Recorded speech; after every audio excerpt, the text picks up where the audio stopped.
ওপার বাংলার বেশ কিছু ক্রিয়েটারের ভিডিও দেখলাম একটা স্মার্টফোন নিয়ে।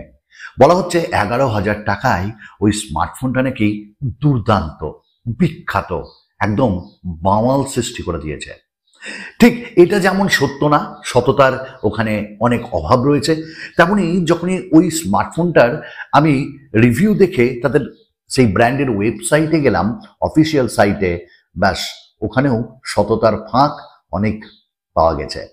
না, অবশ্যই আপনারা ভিডিও দেখবেন, আপনারা স্মার্টফোন কিনবেন, দুই বাংলার ভিডিও অবশ্যই দেখবেন, তবে যেটা সত্য সেটা আপনাদেরকে শেয়ার করবই এবং আপনাদেরকে সাবধান করার দায়িত্ব যে নিয়েছি।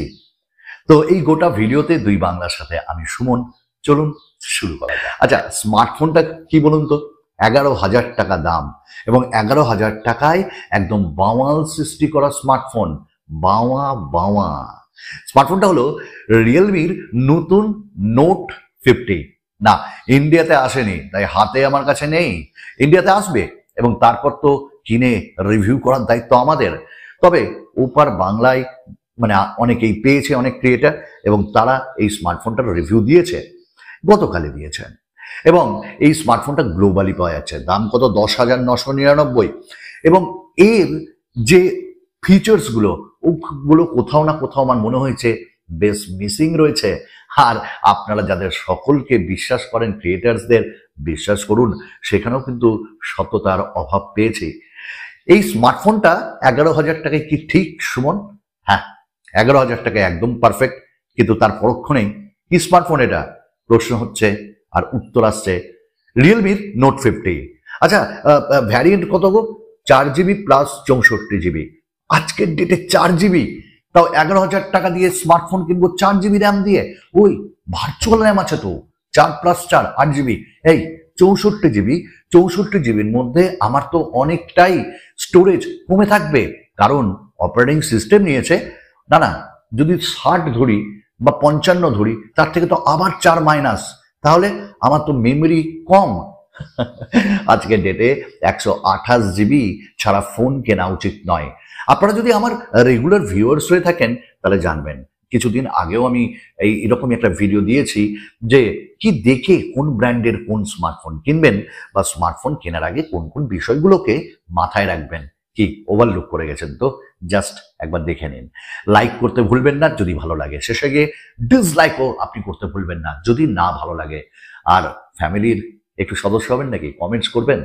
তো ওপার বাংলার বেশ বড় বড় ক্রিয়েটারের ভিডিও দেখে আমি সিদ্ধান্ত নিলাম চলো এগিয়ে যাই। তো মেন যে পয়েন্ট আমার ছিল সেটা আপনাদের সঙ্গে শেয়ার করলাম। আজকের ডেটে 4GB 64GB চলে না। স্মার্টফোনটাই আমরা দেখলাম যে একটা ব্যাক প্যানেল দেওয়া হয়েছে, উপরেরটাই গ্লসি, নিচেরটাই ম্যাট, পুরোটা পলিকার্বনেটের ফ্রেম, ইউনি বডি ডিজাইন, কোনো অসুবিধা নেই। এবং সঙ্গে এটা IP54 সার্টিফাইড, হাইলাইট করা হচ্ছে বারবার।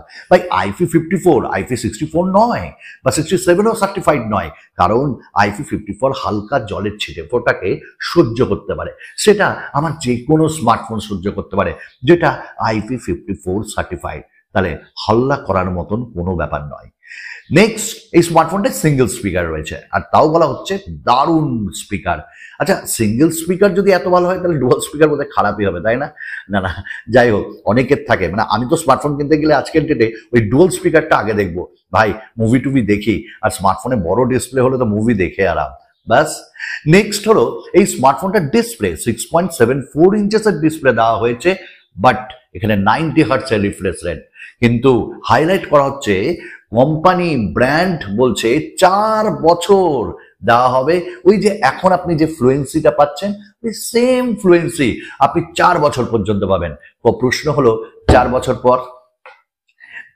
পর কি হবে? না, আপনারা বলবেন 4 বছর পর স্মার্টফোনটা তার আগেই বিক্রি করে দেবো। কিন্তু এগুলো মনে হচ্ছে না যে ব্র্যান্ডের গিমিক, আর এই গিমিকগুলো ক্রিয়েট করে দিচ্ছে এই ক্রিয়েটারগুলো?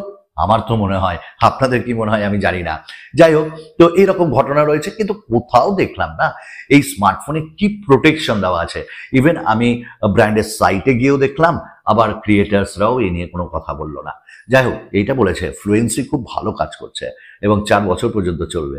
ভালো লাগলো। কিন্তু আপনি কি লক্ষ্য করেছেন বেজেলস কত বড়? উপরে একটা হালকা নচ, এই হালকা নচ আছে তো কি ক্যাপসুল সিস্টেম আছে, হতে পারে 11,000 টাকা, এটা মেনে নিচ্ছি। তবে হ্যাঁ, 11,000 টাকা এরকম অনেক ব্র্যান্ডই রয়েছে যারা আপনাকে পাঞ্চল দিবে এই দামেও। কিন্তু সব থেকে দ্বিধা লাগলো, বুকে তীর মারার মতন ব্যথা লাগলো, ফোনটা 4G। বাস, কেউ এই কথা নিয়ে বলছেই না, তেমন হাইলাইটই করছে না। আজকের ডেটে 5Gর জামানায় 4G, আরে ভাই আগামী দিনে 4G বন্ধ হয়ে যেতে পারে, করবোটা কি ভাই? 4G স্মার্টফোন আজকের ডেটে কেউ বললনি না যে 4GB 64GB এটা এর ভ্যারিয়েন্ট, ভাই বাহ। তো যাই হোক, এটা 4G ভ্যারিয়েন্ট, কিন্তু 5G এটি নয়, 4G স্মার্টফোন। আপনি 11,000 টাকা লাগাতে চলেছেন ওই স্মার্টফোনটাই। না না, ভালো ক্রিয়েটার, আপনারা ভিডিও দেখছেন, কেন কিনবেন না? যা বলবে তাই তো কিনবেন। নেক্সট হলো এই স্মার্টফোনটার আরেকটা ঝোল হলো এর প্রসেসর। ইউনিসকের T612 চিপসেট দেওয়া আছে এবং যেখানে মালি G57 এর মতন জিপিও দেওয়া আছে, আর এর অন্তত বেঞ্চমার্ক স্কোর 2 লাখের একটু উপরে। আর ব্র্যান্ডের সাইটে গিয়ে হেভি গেমস দারুণ ভাবে পারফর্ম করছে, আমি নিজে দেখলাম, আপনারাও দেখুন। ভাই T612 4GB র্যাম দিয়ে যদি বাম্পার একদম হেভি গেমকে খেলে নিতে পারে, তাহলে স্ন্যাপড্রাগনের 8 Gen 2 8 Gen 3 বোধহয় খেলতে পারবে না। না, T612 ইউনিসকের অনেক হাইফাই ব্র্যান্ড, এগুলো জানে। ব্র্যান্ডের থেকে আমরা তো কমই জানি, ব্র্যান্ড স্মার্টফোন বানাচ্ছে, তারা জানবে না? তো যাই হোক, T612 দুর্দান্ত চিপসেট দেওয়া হয়েছে। যাই হোক, এটা আপনি দেখবেন কিন্তু ব্র্যান্ডের সাইটে গিয়েও হেভি গেমস খুব ভালোভাবে পারফর্ম করে, কিন্তু এটা বলছে তারা। নেক্সট হলো এই স্মার্টফোনটার যে ফ্রন্ট ক্যামেরা, সেই front camera full HD video recording করতে পারে না, 720p না। আমি দেখলাম, না না, ক্রিয়েটার বলেনি, ক্রিয়েটার কেন বলবে, বলছে ওই সাইট। এবং পেছনের ক্যামেরা দিয়ে আমরা ফুল এইচডি ভিডিও রেকর্ডিং করতে পারবো, ইভেন 30 FPS এ। এবং এখানে 13 মেগাপিক্সেলের AI ডুয়াল ক্যামেরা নামেই, আর সামনে 5 মেগাপিক্সেল। এবং ক্রিয়েটার্সরা বলছে 5 মেগাপিক্সেলের সেলফি ক্যামেরা, একটু আউটডোরে গেলে ও মাইরি ডাইনামিক রেঞ্জ, কি দারুণ ক্ল্যারিটি। এবং রিয়ার ক্যামেরায় নাকি নাইটেও 13 মেগাপিক্সেল দারুণ কাজ করছে, করতে পারে এবং আউটডোরেও দারুণ। তো 5 মেগাপিক্সেলের সেলফি কি করে এত ক্ল্যারিটি আনে আমার জানা নাই, হয়তো সনি ফনি সেন্সর দেওয়া আছে, জানি না। এবং এটিতে এপিকে যে একটা ক্যামেরা টু এপিআই যেটা হয়, সেটা সাপোর্ট করে না, মানে আমরা অন্য কোনো ক্যামেরাও এখানে ইনস্টল করতে পারবো না। যাই হোক, 5000 mAh ব্যাটারি এবং 10 ওয়াটের চার্জার, তাকেও আবার ফাস্ট বলছে, এটা রয়েছে। তো আমার কথা হলো, সাইডে ফিঙ্গারপ্রিন্ট স্ক্যানারও আছে এবং আপডেটের ব্যাপারে ঠিকঠাক দেবে রিয়েলমি আর কি। তো যাই হোক, রিয়েলমি নোট 50 যার দাম 11,000 এবং যার রিভিউ আনবক্সিং এত চলছে মার্কেটে, এবং আপনারাও কোথাও না কোথাও দেখছেন এবং অনেকে হয়তো কিনবেন বলে ঠিকও করেছেন, আপনার কি মনে হয় না এই ভিডিওটার একটুও দাম আছে? আপনার টাকার একটুও দাম আছে? আমার কথার একটুও দাম আছে? 11,000 টাকায় 4G স্মার্টফোন নিয়েন না দাদা, অ্যাটলিস্ট 4GB 64GB নিয়েন না। এটা আমার আপনাদের কাছে হাত জোর করে অনুরোধ, প্লিজ দাঁড়ান। এত সহজে সবাইকে বিশ্বাস করবেন না, সে আপনার কাছের ক্রিয়েটারই কেন না হোক, আমি হই না কেন, আমি অনেক সময় ভুল করতে পারি, কিন্তু বিশ্বাস নিজেকে করুন এবং দিনের শেষে সিদ্ধান্তটা আপনি নেন। দিনের শেষে চিন্তা ভাবনা আপনার। টাকা আমরা দিচ্ছি না, ক্রিয়েটাররা দিচ্ছি না আপনাদের স্মার্টফোন কেনার জন্য, টাকাটা যাচ্ছে আপনারই পকেটের, আপনারই উপার্জন করা টাকা। তাই দাঁড়ান, থামুন, ভাবুন, তারপর কিনুন। ধন্যবাদ।